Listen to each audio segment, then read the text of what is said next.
Zee 24 तास एक पाऊल पुढे। आणि देवीच्या 3.5 शक्तिपीठांपैकी एक असलेल्या माहूरच्या देवीचं दुसरं स्थान म्हणून अहमदनगर जिल्ह्यातील पाथर्डी तालुक्यातील मोहोटा हे स्थान प्रसिद्ध आहे। सुमारे 200 वर्षांआधीचा इतिहास असलेल्या या देवीच्या दर्शनासाठी राज्यभरातून लाखो भाविक दर्शनाला येतात। परिसरातील अनेक गावांची ही ग्रामदेवता असून अनेक भाविकांना मोहोटा देवीच्या महिमेची प्रचिती आली आहे। पाथर्डी बीड रस्त्यावर गर्भगिरी डोंगराच्या हिरव्यागार कुशीत वसलेलं श्री क्षेत्र मोहोटा हे लाखो भक्तांचं श्रद्धास्थान आहे। पौराणिक वारसा असलेल्या या क्षेत्रात माहूरची देवी विराजली आहे।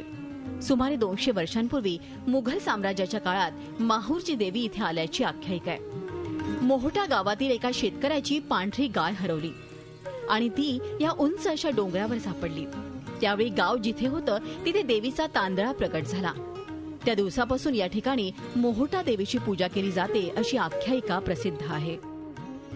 मोहोटा गाव आणि परिसरातील लोक साधारण मोगल बादशहाच्या काळामध्ये माहूरगडला पायी वारी करीत असत। त्यांच्या भक्तीला पावन होऊन माहूरगडची रेणुका माता मोहोटा देवीची या ब्रह्मगिरीच्या पर्वत रांगेवर उंच अशा डोंगरावर प्रगट झालेली आहे आणि ती हरवलेली गाय या डोंगरावर सापडली।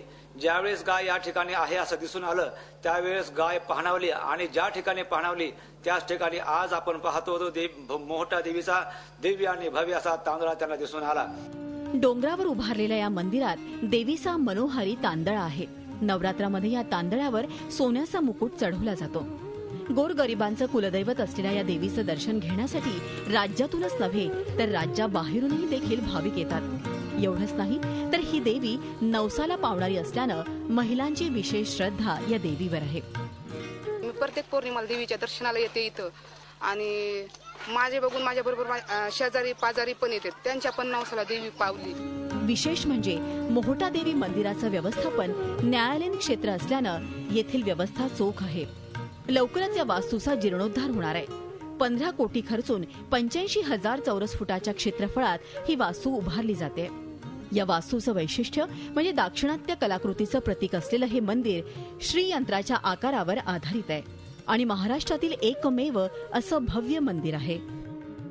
हे मंदिर श्रीयंत्रावर आधारित आहे।